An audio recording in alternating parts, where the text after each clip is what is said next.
श्रीलक्ष्मीनारायणाष्टकम् आर्तानां दुःखशमने दीक्षितं प्रभुमव्ययम् अशेष जगदाधारं लक्ष्मीनारायणं भजे। अपार करुणाम्भोधिं आपदबान्धवमच्युतम् अशेष दुःखशान्त्यर्थं लक्ष्मीनारायणं भजे। भक्तानां वत्सलं भक्ति गम्यं सर्वगुणाकरम्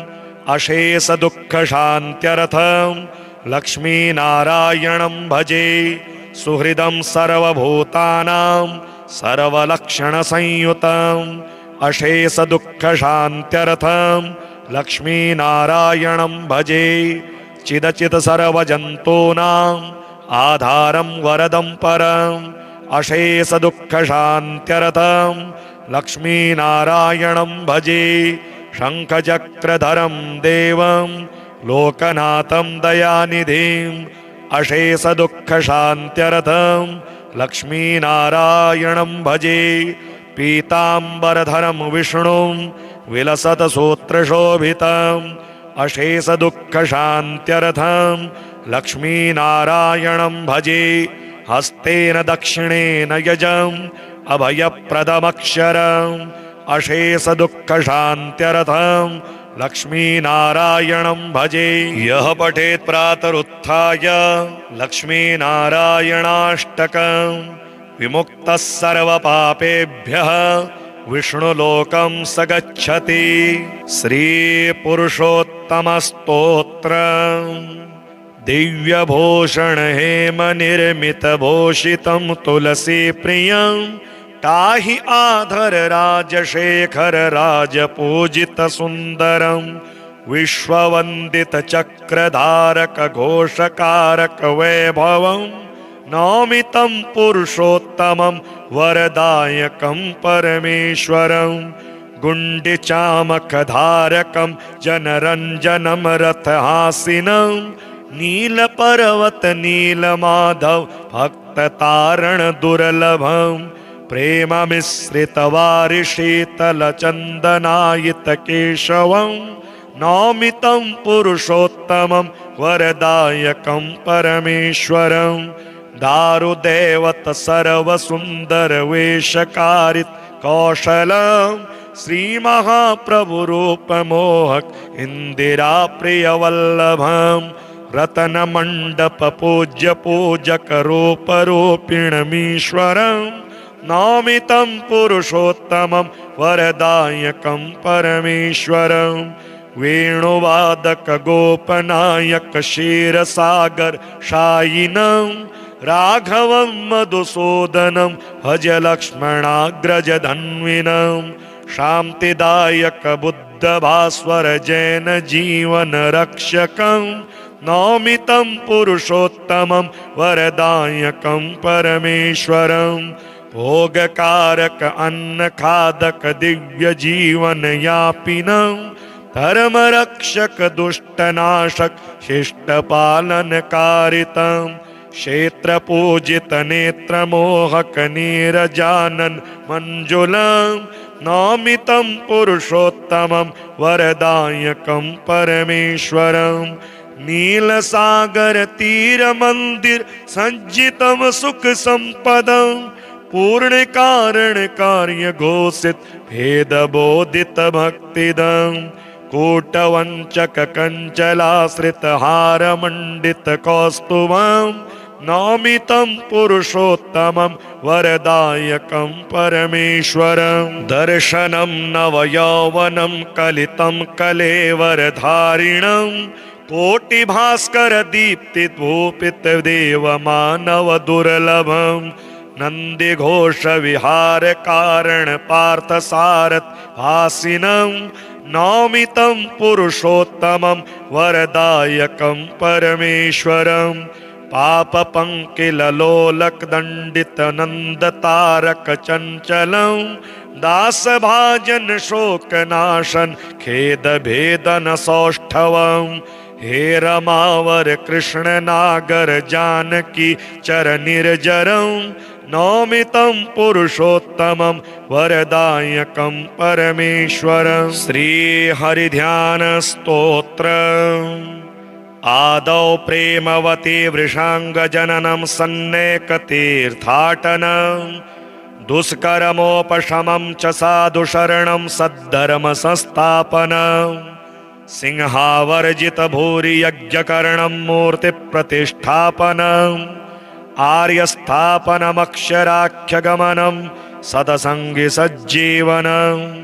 स्नातं चन्दनचर्चितं निजजनेः पुष्पस्रजालङ्कृतं प्रातः सूर्यमयूखसेवितमुखं श्रीचन्द्रशालोपरि त्रित्वारोटकमेकपाणितलके पङ्क्त्यान्यहस्तेन तं भुञ्जानं प्रविलोक्य सेवकगणान् वन्दे सदा स्वामिनम्। अथ मनसि शनैः स्थिरत्वमाप्ते भगवति मानुषमूर्ति वासुदेवे निज हृदि पृथगेकसङ्गं चरणतलादिव चिन्त्यमस्य पुंसां निज हृदि दर्शिगोचरे तदीये यवयक एक एककेतुतक चपलमपि मनः स्थिरं विधेयम् व्रजति लयं खलु तेन तन्मलोघः ध्वजकमलयवाङ्कुशोर्ध्वरेखा प्रमुखसुलक्षणलक्षिते च रम्ये अतिशय मृदुले च यावभावे चरणतले मनसास्य चिन्तनीये अरुणनखशशाङ्कराजिकान्त्या हृतजनिजनिन्तकहृत्तमोङ्घ्रियुगमं क्रमलघुसमकोमलाङ्गुलीभिर् हृतनवपल्लकान्ति चास्य चिन्तं निजजनमनसः प्रहर्षणार्थं परिधृतनूपुरसिञ्चितातिरम्यं स्वगति निजजनाक्षिवृत्तिचोरं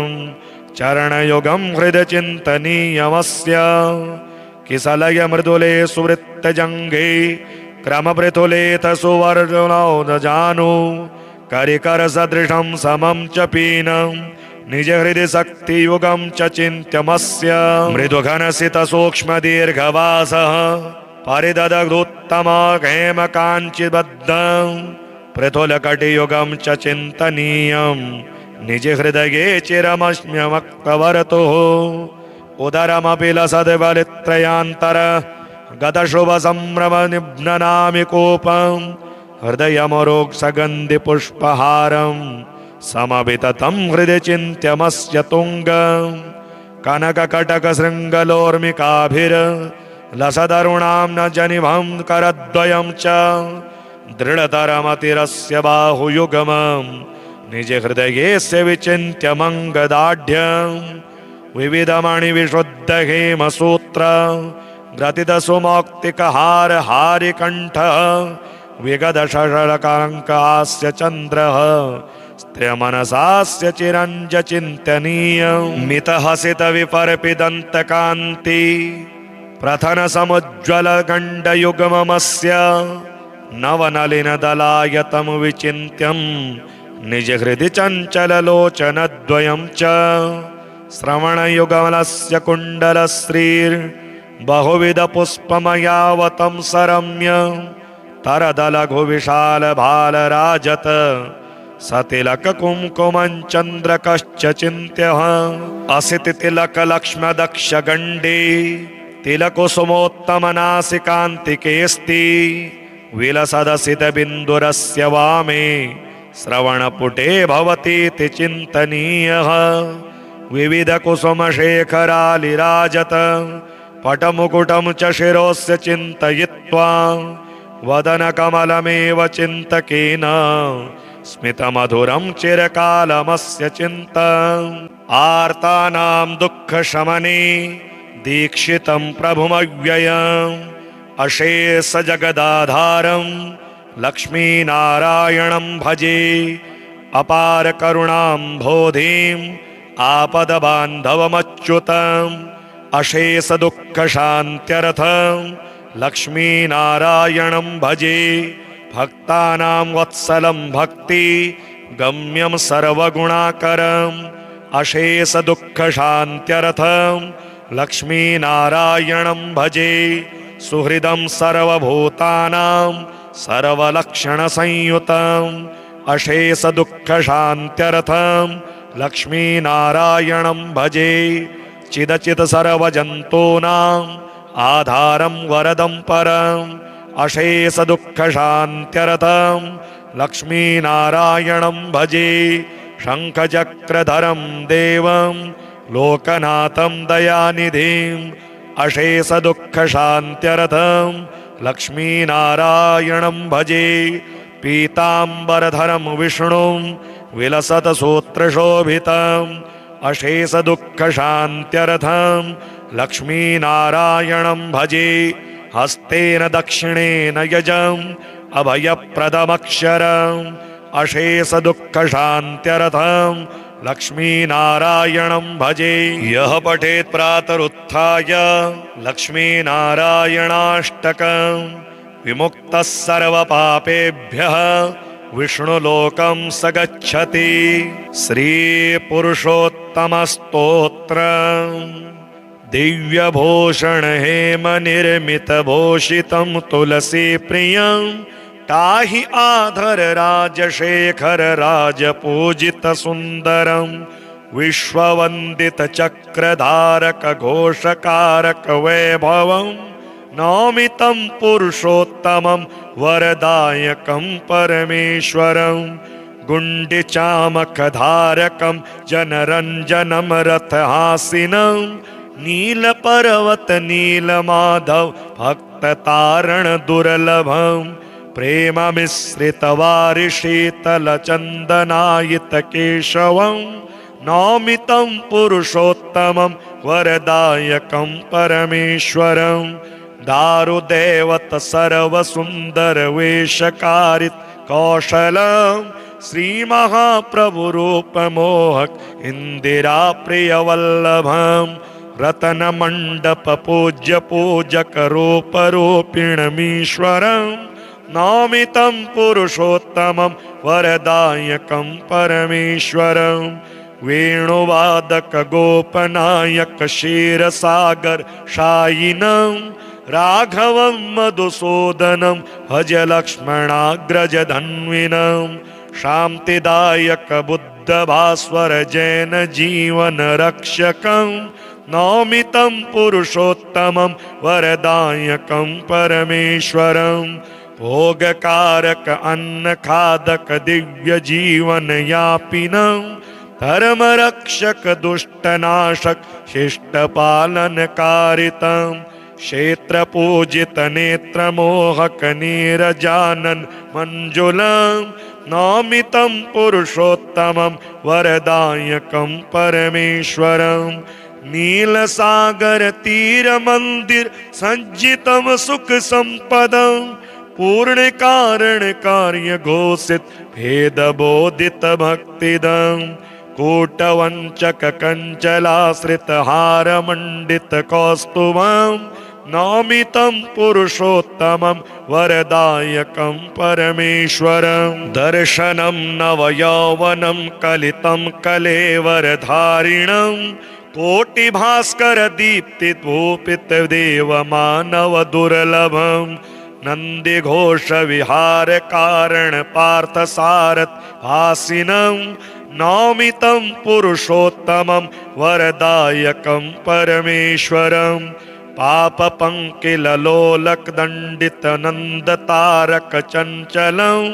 दास भाजन शोकनाशन खेद भेदन सौष्ठवं हे रमावर कृष्ण नागर जानकी चर निर्जरं नौमितं पुरुषोत्तमं वरदायकं परमेश्वरं श्री हरिध्यान स्तोत्र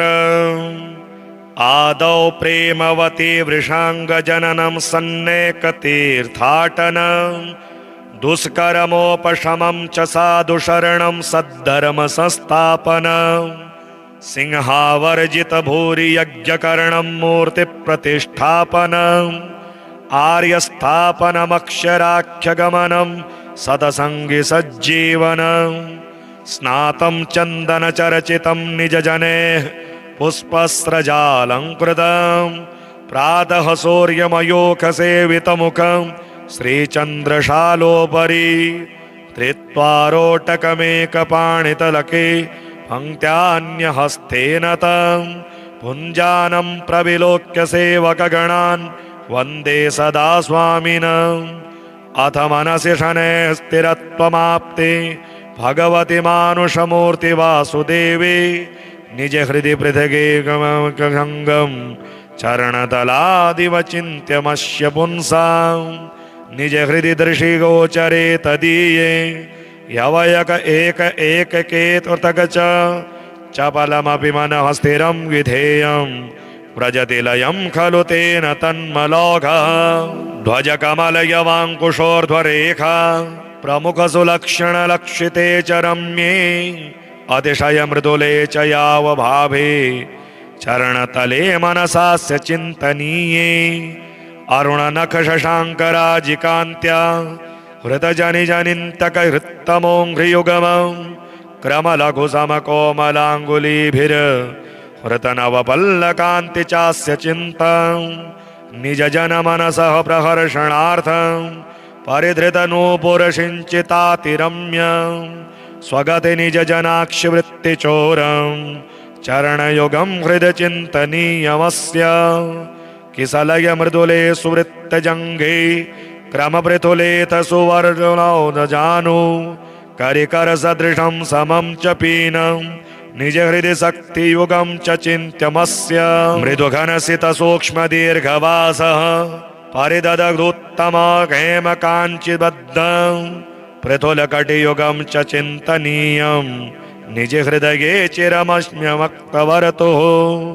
उदरमपि लसद्बलित्रयान्तर गतशुभसम्भ्रमनिघ्ननामि कोपं हृदयमरोक्षगन्धिपुष्पहारं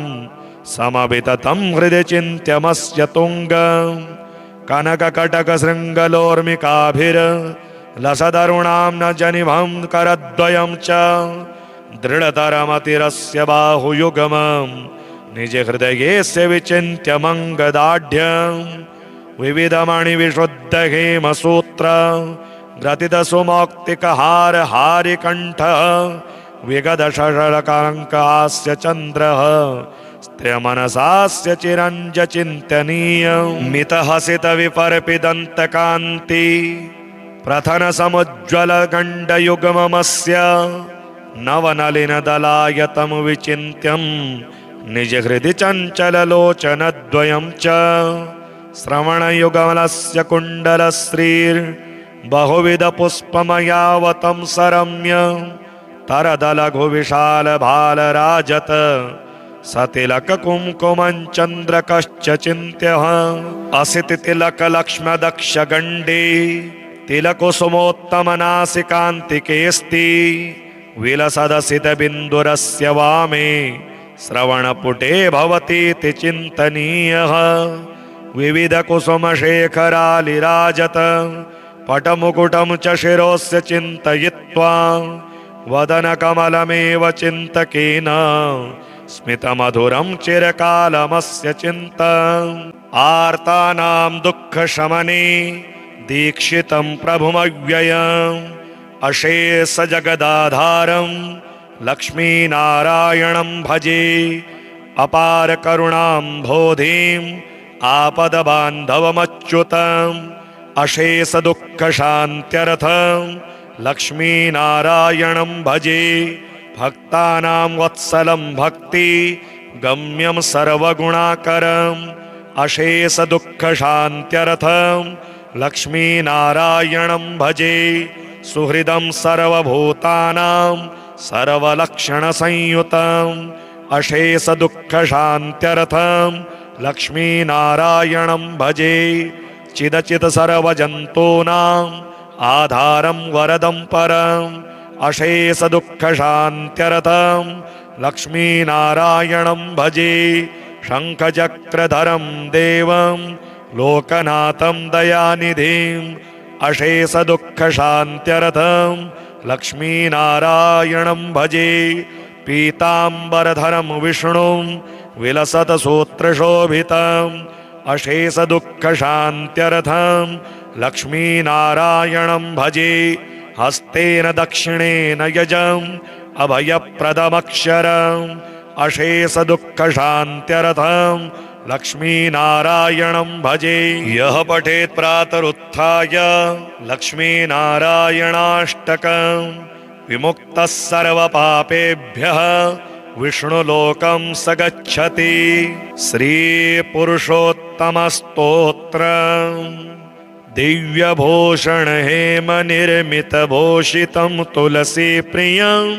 ताहि आधर राजशेखर राजपूजित सुंदरं विश्ववंदित चक्रधारक घोषकारक वैभवं नौमितं पुरुषोत्तमं वरदायकं परमेश्वरं गुण्डिचामखधारकं जनरञ्जनं रथहासिनं नीलपर्वत नीलमाधव भक्ततारण दुर्लभं प्रेममिश्रितवारिशीतलचन्दनायित केशवं नौमितं पुरुषोत्तमं वरदायकं परमेश्वरं दारुदेवत सर्वसुन्दर वेशकारित कौशलं श्रीमहाप्रभुरूपमोहक इंदिरा प्रियवल्लभं रतनमण्डप पूज्य पूजक रूपरूपिणमीश्वरं नौमितं पुरुषोत्तमं वरदायकं परमेश्वरं वेणुवादक गोपनायक क्षीरसागर शायिनं राघवं मधुसूदनं भज लक्ष्मणाग्रजधन्विनं शान्तिदायक बुद्धभास्वर जैन जीवन रक्षकं नौमितं पुरुषोत्तमं वरदायकं परमेश्वरं भोगकारक अन्नखादक दिव्य जीवन यापिनं धर्मरक्षक दुष्टनाशक शिष्टपालनकारितं क्षेत्रपूजित नेत्रमोहक नीरजानन मंजुलं नौमितं पुरुषोत्तमं वरदायकं परमेश्वरं नीलसागर तीर मंदिर सज्जितं सुख संपदं पूर्ण कारण कार्य घोषित भेद बोधित भक्तिदं कूटवंचक कंचलाश्रित हार मंडित कौस्तुभं नौमितं पुरुषोत्तमं वरदायकं परमेश्वरं दर्शनं नवयौवनं कलितं कलेवरधारिणं कोटिभास्कर दीप्तित भूपित देवमानव दुर्लभं नंदिघोष विहार कारण पार्थसारथ भासिनं नौमितं पुरुषोत्तमं वरदायकं परमेश्वरं पाप पंकिलोलक दंडित नंद तारक चंचलं दास भाजन शोकनाशन खेद भेदन सौष्ठवं हे रमावर कृष्ण नागर जानकी चर निर्जरं नौमितं पुरुषोत्तमं वरदायकं परमेश्वरं श्री हरिध्यान स्तोत्र आदौ प्रेमवती वृषांग जननं सन्नेकतीर्थाटनं दुष्कर्मोपशमं च साधुशरणं सद्धर्म संस्थापनं सिंहावर्जित भूरि यज्ञकरणं मूर्ति प्रतिष्ठापनं आर्यस्थापनमक्षराख्यगमनं सदसंगी सज्जीवनं स्नातं चन्दन चर्चितं निज जनेः पुष्पस्रजालंकृतं प्रातः सूर्यमयोख सेवितमुखं श्रीचन्द्रशालोपरि त्रित्वारोटकमेकपाणितलके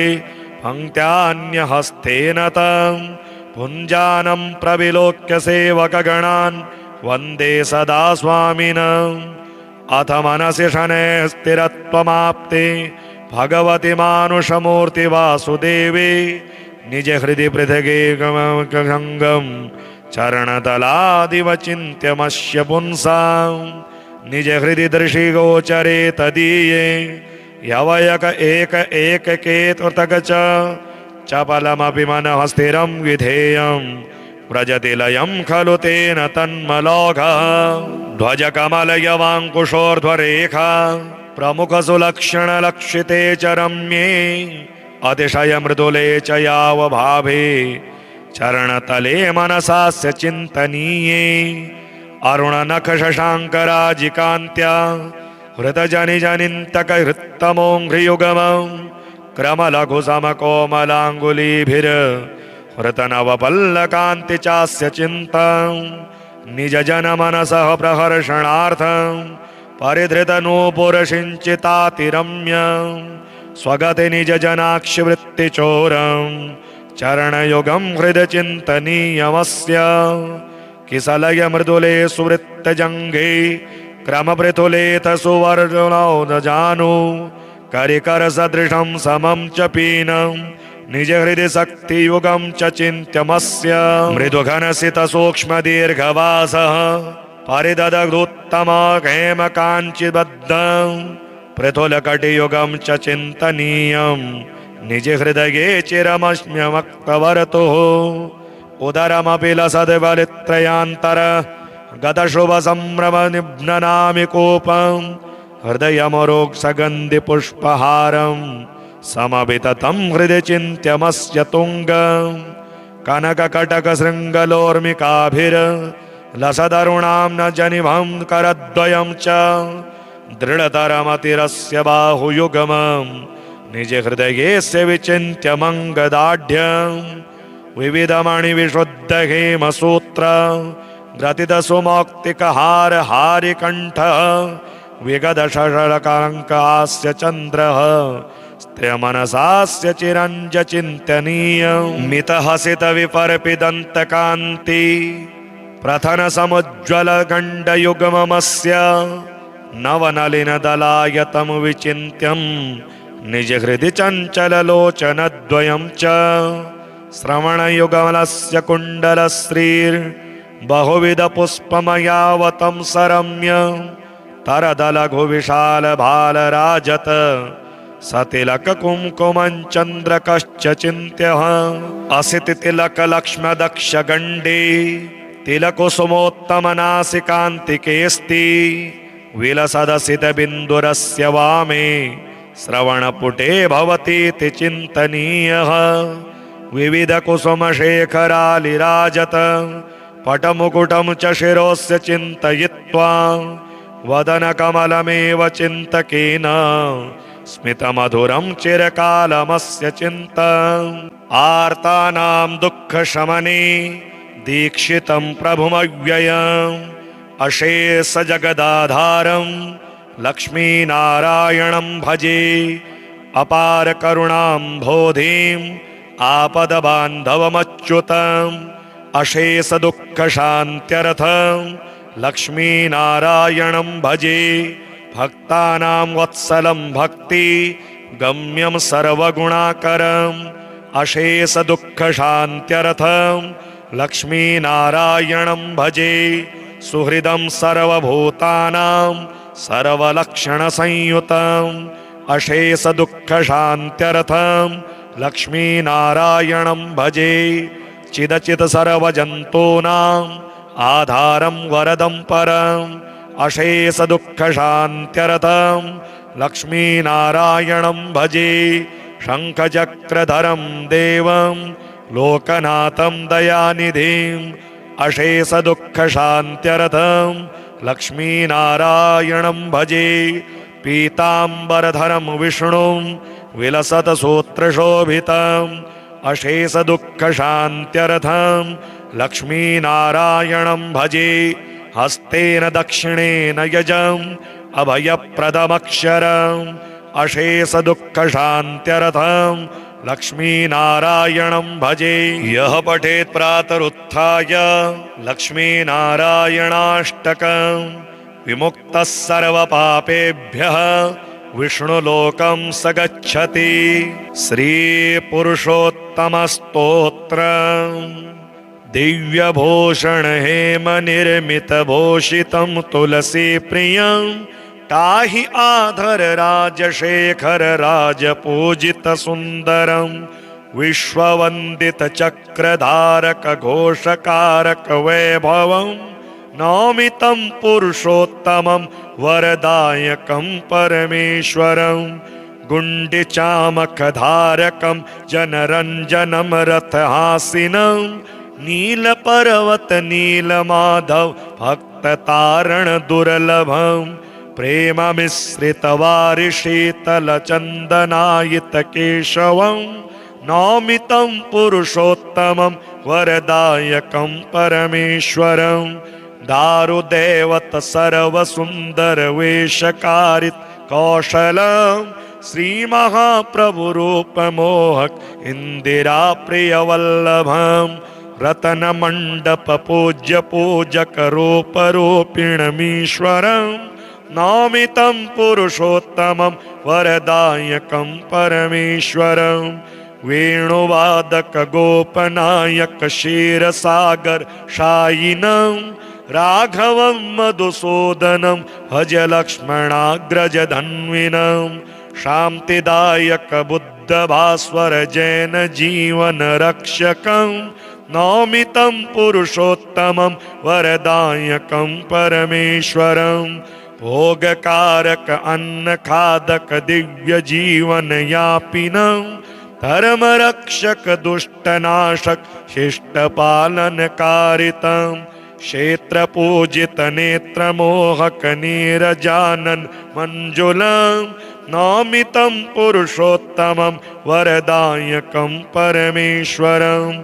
नीलसागर तीर मंदिर सज्जितं सुख संपदं पूर्ण कारण कार्य घोषित भेद बोधित भक्तिदं कूटवंचक कंचलाश्रित हार मंडित कौस्तुभं नौमि तं पुरुषोत्तमं वरदायकं परमेश्वरं दर्शनं नवयौवनं कलितं कलेवरधारिणं कोटिभास्कर दीप्ति भूपित देवमानव दुर्लभं नंदिघोष विहार कारण पार्थ सारथ भासिनं नौमि तं पुरुषोत्तमं वरदायकं परमेश्वरं पाप पंकिलोलक दंडित नंद तारक चंचलं दास भाजन शोक नाशन खेद भेदन सौष्ठवं हे रमावर कृष्ण नागर जानकी चर निर्जरं नौमि तं पुरुषोत्तमं वरदायकं परमेश्वरं श्री हरिध्यान स्तोत्र आदौ प्रेमवती वृषांग जननं सन्नेकतीर्थाटनं दुष्कर्मोपशमं च साधुशरणं सद्धर्म संस्थापनं सिंहावर्जित भूरि यज्ञकरणं मूर्ति प्रतिष्ठापनम् आर्यस्थापनमक्षराख्यगमनं सदसंगि सज्जीवनं स्नातं चन्दनचर्चितं निजजनेः पुष्पस्रजालङ्कृतं प्रातः सूर्यमयूखसेवितमुखं श्रीचन्द्रशालोपरि धृत्वारोटकमेकपाणितलके पङ्क्त्यान्यहस्तेन तं भुञ्जानं प्रविलोक्य सेवकगणान् वन्दे सदा स्वामिनम् अथ मनसि शनैः स्थिरत्वमाप्ते भगवति मानुषमूर्ति वासुदेवे निज हृदि पृथगेकमङ्गं चरणतलादिवचिन्त्यमस्य पुंसां निज हृदि दृशिगोचरे तदीये यवयक एक एककेतुर्तक चपलमपि मनः स्थिरं विधेयम् व्रजति लयं खलु तेन तन्मलोघः ध्वजकमलयवाङ्कुशोर्ध्वरेखा प्रमुखसुलक्षणलक्षिते च रम्ये अतिशय मृदुले च यावभावे चरणतले मनसास्य चिन्तनीये अरुणनखशशाङ्कराजिकान्त्या हृतजनिजनिन्तकहृत्तमोङ्घ्रियुगमं क्रमलघुसमकोमलाङ्गुलीभिर् हृतनवपल्लकान्ति चास्य चिन्तं निजजनमनसः प्रहर्षणार्थं परिधृतनूपुरसिञ्चितातिरम्यं स्वगति निजजनाक्षिवृत्तिचोरं चरणयुगं हृदचिन्तनीयमस्य किसलय मृदुले सुवृत्तजङ्घे क्रमपृथुलेथ सुवर्णोदजानु करिकर सदृशं समं च पीनं निज हृदि शक्तियुगं च चिन्त्यमस्य मृदुघनसित सूक्ष्म दीर्घवासः परिददग्धोत्तम हेम काञ्चिबद्धं पृथुलकटियुगं च चिन्तनीयं निज हृदये चिरमस्म्यमक्तवर्तुः उदरमपि लसद्बलित्रयान्तर गतशुभसम्भ्रम निघ्ननामि कोपं हृदयमरोक्षगन्धि पुष्पहारं समविततं हृदि चिन्त्यमस्य तुङ्गं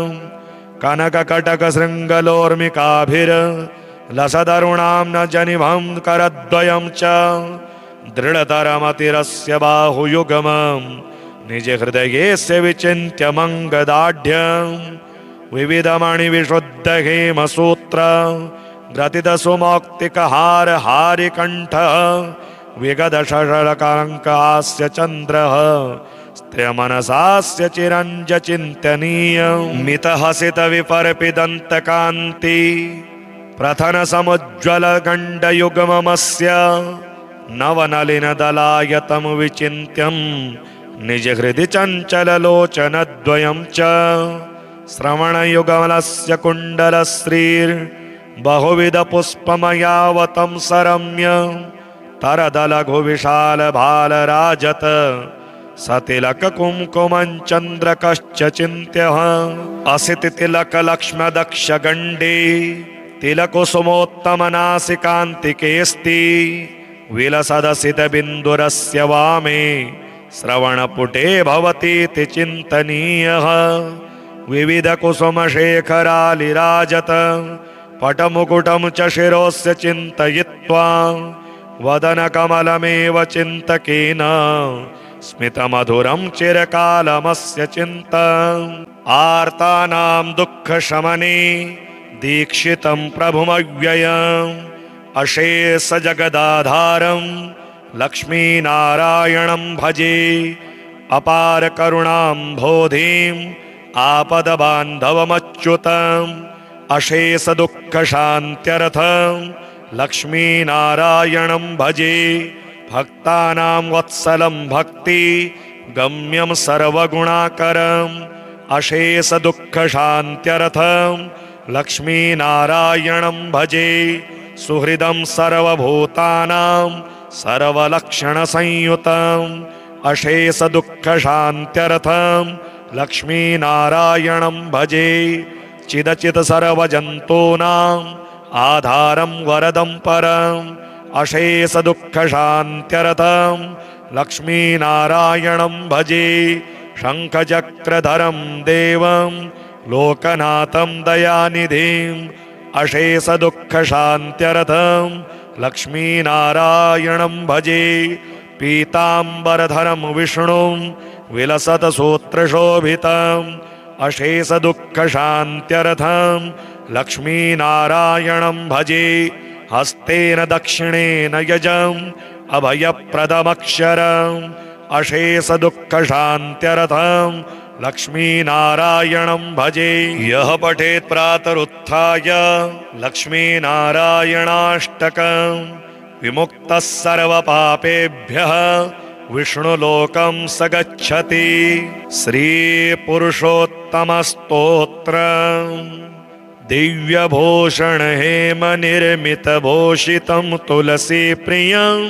ताहि आधर राजशेखर राजपूजित सुंदरं विश्ववंदित चक्रधारक घोषकारक वैभवं नौमितं पुरुषोत्तमं वरदायकं परमेश्वरं गुण्डिचामखधारकं जनरञ्जनं रथहासिनं नीलपर्वत नीलमाधव भक्ततारण दुर्लभं प्रेममिश्रितवारिशीतलचन्दनायितकेशवं नौमितं पुरुषोत्तमं वरदायकं परमेश्वरं दारुदेवत सर्वसुन्दरवेशकारित कौशलं श्रीमहाप्रभुरूपमोहक इंदिरा प्रियवल्लभम रतन मंडप पूज्य पूजक रूप रूपिणमीश्वरम नौमितं पुरुषोत्तमं वरदायकं परमेश्वरं वेणुवादक गोपनायक क्षीरसागर शायिनं राघवं मधुसूदनं भज लक्ष्मणाग्रजधन्विनं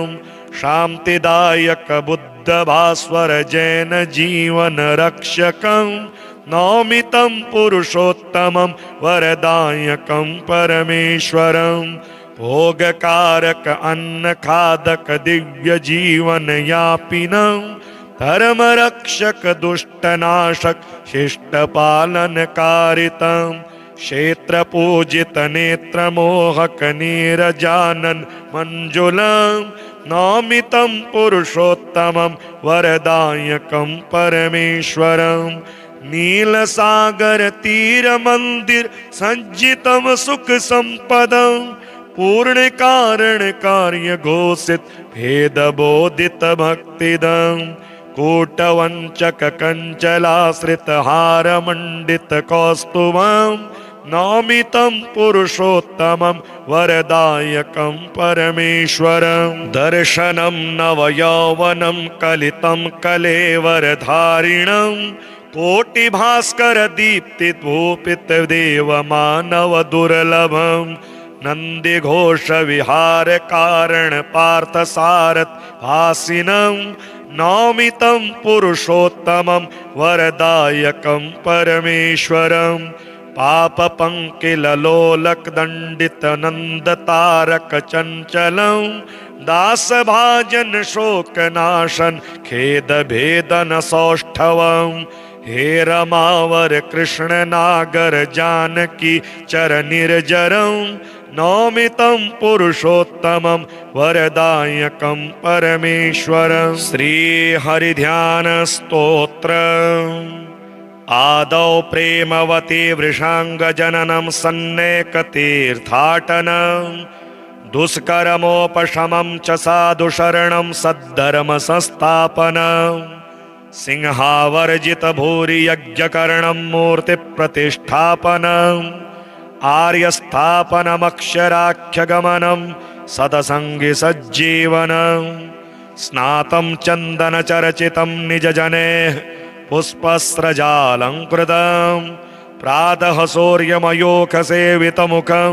श्रीचन्द्रशालोपरि धृत्वारोटकमेकपाणितलके पङ्क्त्यान्यहस्तेन तं भुञ्जानं प्रविलोक्य सेवकगणान् वन्दे सदा स्वामिनम् अथ मनसि शनैः स्थिरत्वमाप्ते भगवति मानुषमूर्ति वासुदेवे निज हृदि पृथगेकमङ्गं चरणतलादिव चिन्त्यमस्य पुंसां निज हृदि दृशिगोचरे तदीये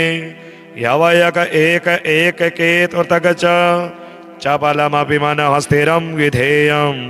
व्रजति लयं खलु तेन तन्मलोघः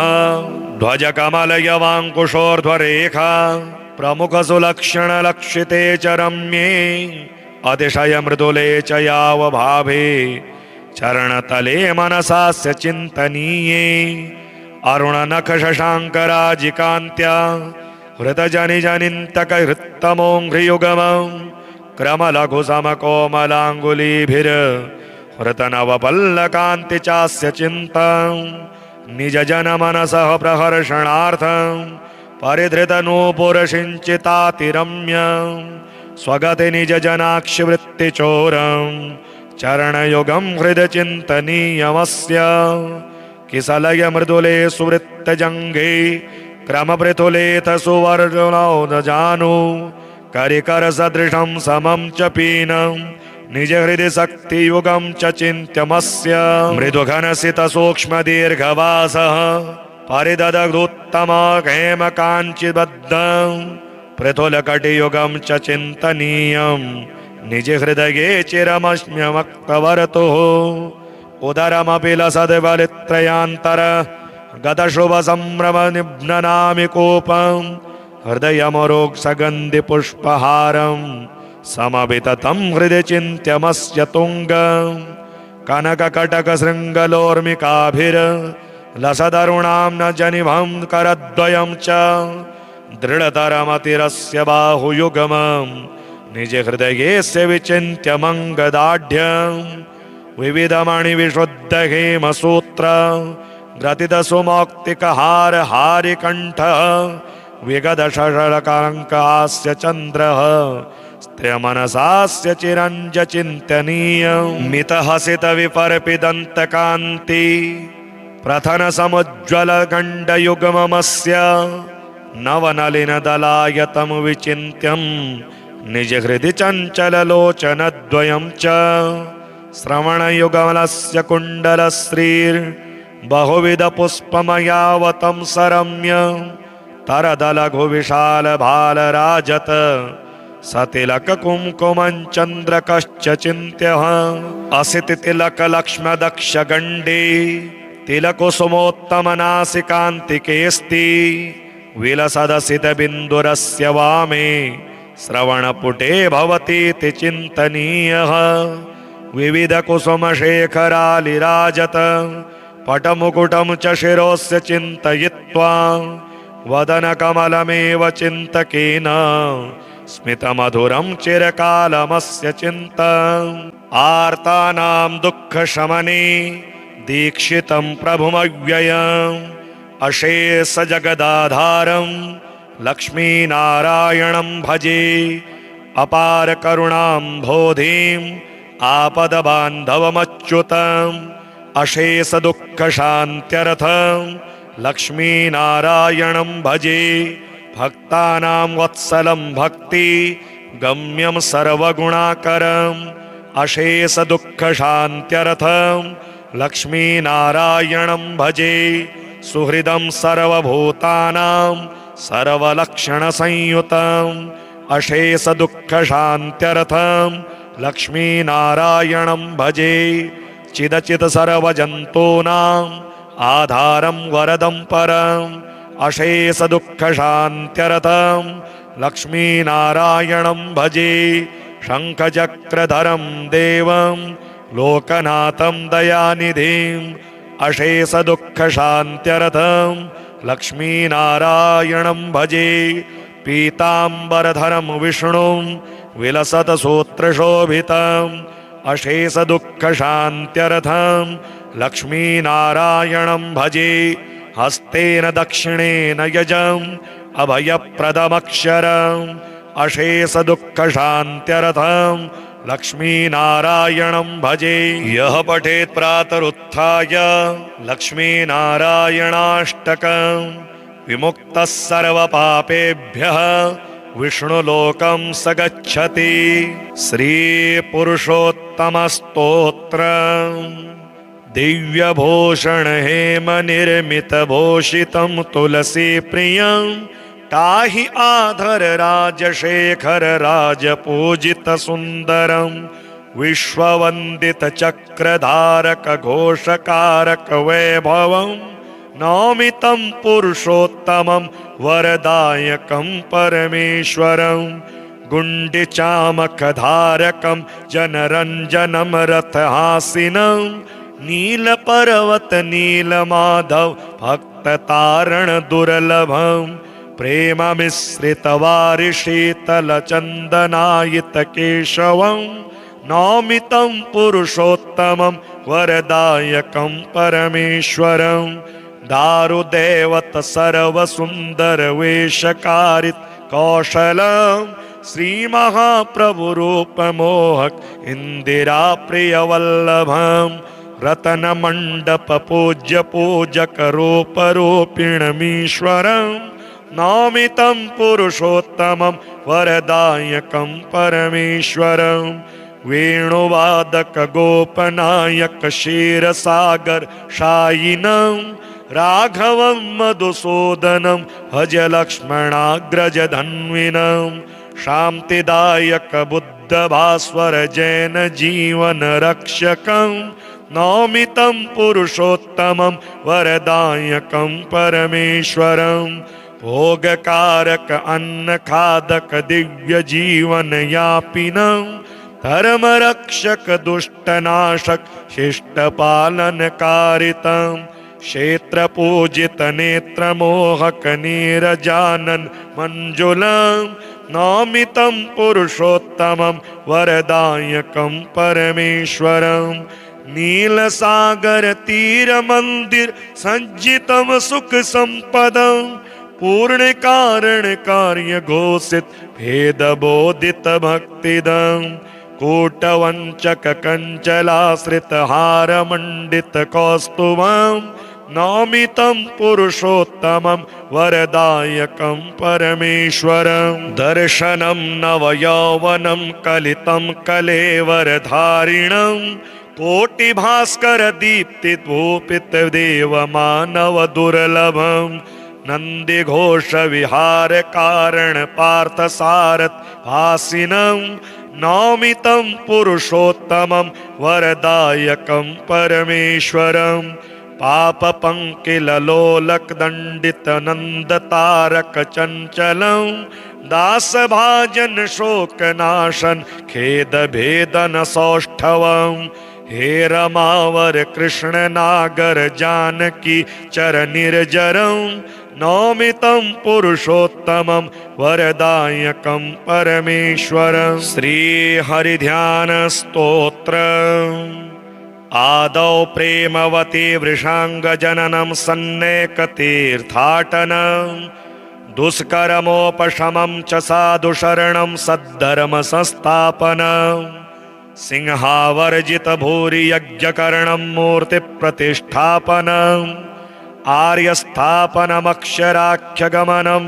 सदसंगी सज्जीवनं स्नातं चन्दन चर्चितं निजजनेः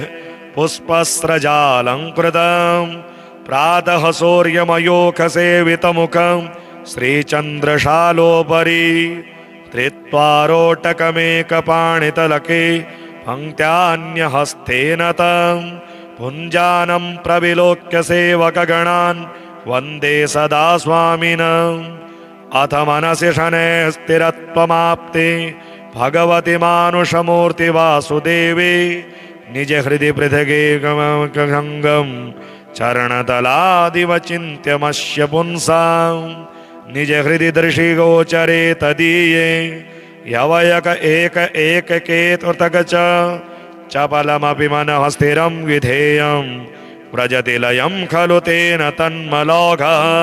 ध्वजकमलयवाङ्कुशोर्ध्वरेखा प्रमुखसुलक्षणलक्षिते च रम्ये अतिशय मृदुले च यावभावे चरणतले मनसास्य चिन्तनीये अरुणनखशशाङ्कराजिकान्त्या हृतजनिजनिन्तकहृत्तमोङ्घ्रियुगमं क्रमलघुसमकोमलाङ्गुलीभिर् हृतनवपल्लकान्ति चास्य चिन्तं निजजनमनसः प्रहर्षणार्थं परिधृतनूपुरसिञ्चितातिरम्यं स्वगति निजजनाक्षिवृत्तिचोरं चरणयुगं हृदचिन्तनीयमस्य किसलय मृदुले सुवृत्तजङ्घे क्रमपृथुलेथ सुवर्णो न जानु करिकरसदृशं समं च पीनं निज हृदि शक्तियुगं च चिन्त्यमस्य मृदुघनसितसूक्ष्मदीर्घवासः परिदधुत्तमहेमकाञ्चिबद्धं पृथुलकटियुगं च चिन्तनीयं निज हृदये चिरमस्म्यमक्तवर्तुः उदरमपि लसद्बलित्रयान्तर गतशुभसंभ्रमनिघ्ननामि कोपं हृदयमरोक्षगन्धिपुष्पहारं समविततं हृदि चिन्त्यमस्य तुङ्गं कनककटकशृङ्गलोर्मिकाभिर्लसदरुणां न जनिभं करद्वयं च दृढतरमतिरस्य बाहुयुगमं निज हृदयेस्य विचिन्त्यमङ्गदाढ्यं विविधमणिविशुद्धहेमसूत्र ग्रथितसुमौक्तिकहार हारिकण्ठ विगदशशरकाङ्कास्य चन्द्रः स्त्रियमनसास्य चिरञ्ज चिन्तनीयं मितहसितविपर्पिदन्तकान्ति प्रथनसमुज्ज्वलगण्डयुग्ममस्य नवनलिनदलायतं विचिन्त्यं निजहृदि चञ्चललोचनद्वयं च श्रवणयुगलस्य कुण्डलश्रीर्बहुविधपुष्पमयावतं सरम्य तरदलघुविशालभालराजत सतिलककुङ्कुमं चन्द्रकश्च चिन्त्यः असितितिलकलक्ष्मदक्षगण्डे तिलकुसुमोत्तमनासिकान्तिकेऽस्ति विलसदसितबिन्दुरस्य वामे श्रवणपुटे भवतीति चिन्तनीयः